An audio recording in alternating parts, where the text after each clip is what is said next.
fa ny miarabantsika rehetra indray amin'ity fotoana mafinahitra ity. Efa narehan'izany ve ianao hoe Pentecôte? Mety efa nare ianao fa hoe lundi de Pentecôte. Fa ny Pentecôte tena fety mafinahitra. Rehefa namaky baiboly dia tena hitako fa tena fety tsara be ny Pentecôte. Inona kay ny dika amin'ny Pentecôte? Amin'ny fiteny frantsay ny Pentecôte dia hoe 50e jour. Zany hoe amin'ny teny malagasy hoe fahadimapolo andro. Fahadimapolo andro rovina. Fahadimapolo andro ao aorianan'ny fetin'ny Pâques dia isainao dimapolo dia inona atao hoe Pentecôte. Dia fetin'ny zanak'Israely ny Pentecôte. Pentecôte satria manino rehefa tamin'izany zareo ao aorianan'ny Pâques dia manisa andro dimapolo dia manao fety be foana tamin'izany. Inona ny fetin' zareo? Mamokatra zareo. Rehefa mamokatra zareo ohatra hoe vary sy izay zavatra namboleny rehetrarehetra dia vokatra le izy dia misaotra an'Andriamanitra zareo fa navokatra dia manao fety be zareo amin'ny Pentecôte. Zany ny fetin'ny Pentecôte taloha. Fa rehefa tonga Jesosy Kristy amin'izay dia maty izy teo amin'ny hazo fijaliana dia nitsangana tamin'ny maty izy tamin'ny andro fahatelo. Dia avy eo efapolo andro tao aorianany iny izy niakatra any an-danitra izy dia avy eo amin'izay folo andro tao aorianan'le efapolo andro dia tonga amin'ny Pentecôte 50e jour. Fa inona amin'izay nitranga rehefa niakatra any an-danitra Jesosy teo amin'le 50e jour, teo amin'le fahadimapolo andro tao aorianan'ny Pâques. Inona ny zavatra nitranga? Misy zavatra nahagaga be satria nanino nidina nilatsaka tao amin'ny mpianatra Jesosy ny fanahy masina. Nidina tao anatin'ny mpianatra ny fanahy masina dia nandray ny fanahy masina zareo. Dia marina ny tenenin' Jesosy satria nisy fotoana Jesosy ny teny manao hoe fa azo hery ianareo amin'ny latsahan'ny fanahy masina aminareo. Dia lasa nahazo hery zareo rehefa latsaka tao anatin'ny fanahy masina. Fa talohan'izay zareo tena olona matahotra be ohatran'ireny ireny satria nanino nidina ny tranony fa natahotra izy rehefa lasa Jesosy dia sao dia ndeha miara-mila kory zareo dia sao dia migadra kory zareo dia nidy tao an-trano tao zareo. Fa rehefa nidy tao zareo tsy hoe nidy tao fotsiny fa mivavaka foana dia rehefa mivavaka zareo tamin'ny 50e jour natsanganan'i Jesosy tamin'ny maty dia nandray ny fanahy masina.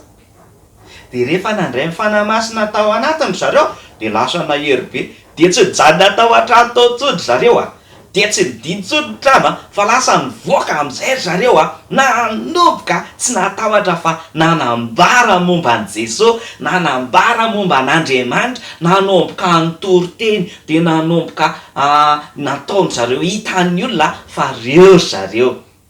Dia tsika amin'izao fotoana izao inona ny Pentecôte? Fahatsiarovana an'izay fotoana izay ilay nilatsahan'ny fanahy masina tamin'ny mpianatra. Dia isan-taontsika dia manao fahatsiarovana dia manao fety foana matsiaro fa midina ny fanahy masina.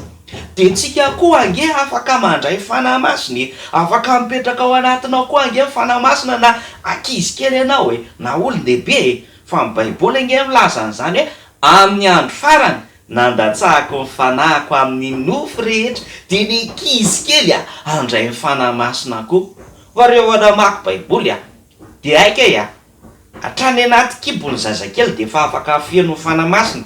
Raha mamaky ianao zao dia i Jaona mpanao batisy ao anaty baiboly dia ambaran'ny tenin'Andriamanitra hoe i Jaona mpanao batisy dia feno ny fanahy masina hatrany kibony reniny, zany hoe tao anaty kibony Elizabeta mamany dia efa feno ny fanahy masina izy. Tena zazakely ary mbola tsy mahay miteny dia efa afaka feno ny fanahy masina. Dia na ny ankizy kely rehetrarehetra na 7 ans na 8 ans na 9 taona na 6 taona na 10 taona na olon-dehibe ihany koa dia afaka feno ny fanahy masina satria hozy izy ny tenin'Andriamanitra hoe fa azo hery ianareo amin'ny latsahan'ny fanahy masina aminareo. Fa iza kaiza ny fanahy masina izany? Baiboly ange milaza fa hoe Andriamanitra dia fanahy ary izay mivavaka aminy tsy maintsy mivavaka amin'ny fanahy sy fahamarinana. aika a Andriamanitra mipetraka any anatin'ny olona zany hoe idina amin'ny fanahy masina zany de tsika tiana Andriamanitra hipetrahana daholo ny olona rehetrarehetra te hipetraka ao anatintsika izy amin'ny alalan'ny fanahy masina. Hatramin'ny voalohany nke zany i Adama sy Eva ihany koa rehefa namorona ny Adama Andriamanitra de fofon'Andriamanitra fofinaina mahavelona. Iny fofinaina iny nge fanahy masina fanahyn'Andriamanitra ngeny de mipetraka tao anatin'ny Adama amin'ny fanahy masina. De tsika rehetra ihany koa tian'Andriamanitra hipetrahana mba ho ao anatinao ny fanahy masina de ataotsika zao hivavaka angataka amin'ny fanahy masina tsika mba hipetraka ao anatintsika ihany koa. De tsy hoe anniversaire fotsiny le Pentecôte atsiarovana ny fotoana ny dinany fanahy masina, tsy hoe fety be fotsiny fa mba tena atsika koa tena miaina amin'ny Pentecôte midina ao anatintsika ny fanahan'Andriamanitra, mipetraka ao anatintsika ny fanahan'Andriamanitra. Hivavaka atsika zao angataka amin'ny fanahy masina mba hipetraka ao anatintsika rehetrarehetra, ao anatintsika rehetrarehetra tsirairay avy ny fanahy masina.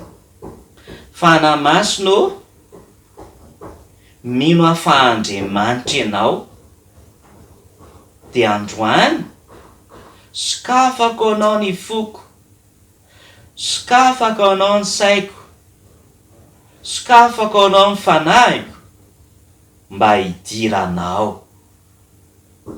De mipetraha tao anatiko ianao fanahy masina de azo hery aho miaraka aminao. Sotra fanahy masina.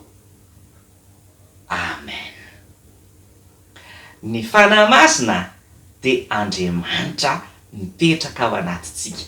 De mino fa nahay zavatra kely ndray tsika androany mahakasika ny Pentecôte ny Pentecôte de hoe 50 andro ao aorianan'ny fetin'ny Pâques. Ny Pentecôte de fetin'ny zanak'Israely rehefa navokatra zareo de misaotra an'Andriamanitra. Fa rehefa tonga tety an-tany Jesosy Kristy namonjy ny olona rehetra de maty izy de avy eo nitsangana tamin'ny maty de rehefa niakatra any an-danitra amin'izay izy de nidina nampidiny ny fanahy masina ho amin'ny olombelona rehetra de ho amintsika rehetra zany. De zany nge ny fetin'ny Pentecôte zay iainantsika zao de mba ianao de mba hizasy ianao ihany koa miaina ny fiainan'ny Pentecôte. Tahiana Andriamanitra daholo veloma indray de amanaraka indray.